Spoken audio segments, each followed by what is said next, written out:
Hello again to another EMP tutorial. In this one I want to show you how you can connect to any kind of JDBC database, even if it's not directly supported with a direct connector like Oracle, MySQL, Microsoft SQL, and Postgres. So if you have any other database like Sybase or Redis or whatever, as long as it has a JDBC driver, you should be able to connect to these databases as well.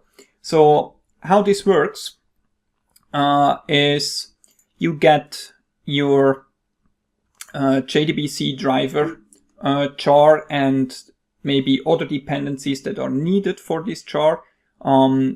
For example, from the Maven Central, but you need the jar file that contains your database driver.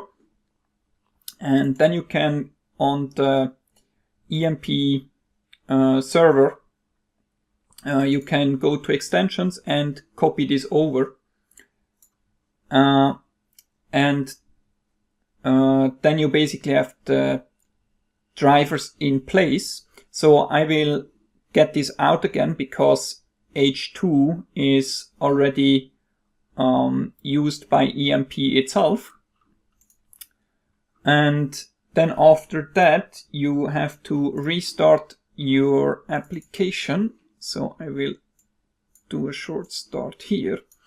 Now, what happens, let me go here, is the drivers are loaded. Then under admin context settings, you should be able to select a generic JDBC environment and be able to select your driver here. Now, sometimes drivers do not show up here.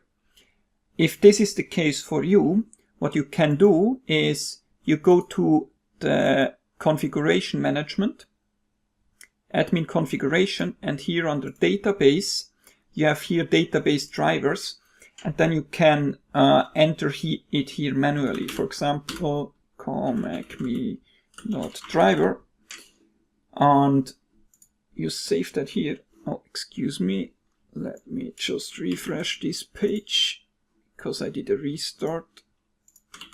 Good. Now save.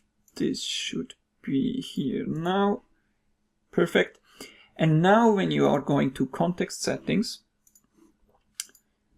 let's reopen this. Then we also can select our Acme driver here. For this example, let's connect to the H2 database, H2 localhost tutorial. And this would be the JDBC connection string, so you also need your connection string for JDBC. And I just put the username, password for this database, and I click add. This seems to work. Now let's see if we can work with that. Let's go to query, source JDBC, and now control space, and we have our localhost. Let's see, query select from CFV user. Good. So as you see, you are quite fast connected to any kind of database if you have the JDBC driver. And yeah, I wish you a lot of fun grabbing all the data that you want from any kind of JDBC available database.